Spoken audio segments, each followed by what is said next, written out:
I'd say the other thing is there any chance of me getting signed in the Canadian Premier League?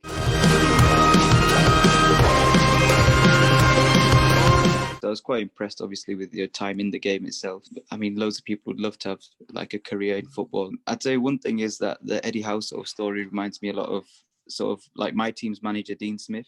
Yeah, it's quite similar in that sense because I've been to a few of his talks and he's talked about his past and stuff, and it's quite sort of similar stuff by just saying improving players, that 1% and that kind of thing, that sort of determination and hunger every day. I'd say the other thing is there any chance of me getting signed in the Canadian Premier League? I'm not involved in that area yet, so I can't influence it. Why not? Why not? If you're good enough. I'm probably a free transfer. I play for a Sunday league team, so it wouldn't be that hard for him to pick me up.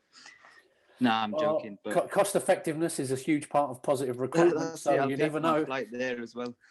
Yeah, you never know. It's quite good to know that sort of football's been developed in these sort of areas that didn't have that sort of strong background, and they're trying to build it like it's from grassroots level. I think there's still like a lot of work that we can do in England, sort of grassroots level. Like you said, there's already a structure in place, but I still think we can always improve in that sense. I agree, Sal, and I think one of the big challenges, particularly in England, is sometimes at the top end when so much is going on, it drags what's beneath it. So the grassroots game, when there's so many kind of academic and scientific improvements in the game now, it influences below, which is great. But we've got to give people time in the grassroots game to understand it and implement it and figure it out, where sometimes I think there's pressure to now have a tactical periodization plan at grassroots under 12s that also includes some kind of pre-season training schedule that fits into the game model that has a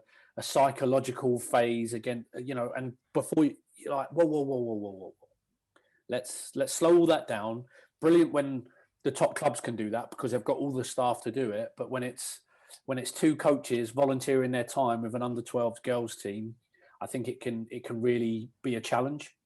So I think we have to help the grassroots game by keeping things simple and then building on that. But I think we can be guilty of complicating things. I was just going to say, like, I think they could probably provide sort of more like grants. I know that there are some sort of funding packages that do go out from the FA, but the teams at the top could probably do a little bit more. I mean, obviously with COVID, it's hard financially, but if every team was to sort of contribute that little bit more, I think we could, massively help like downwards, because a lot of the time it's sort of people like are funding teams themselves, like sort of collecting, donating. Like for us guys, for us it's different. Like we pay our sort of membership fee and stuff like that. But for some of the younger teams, it's harder, especially when you've got volunteers that are giving time, like for a Saturday or a Wednesday evening or something, rather be at home, but they're out in the cold training.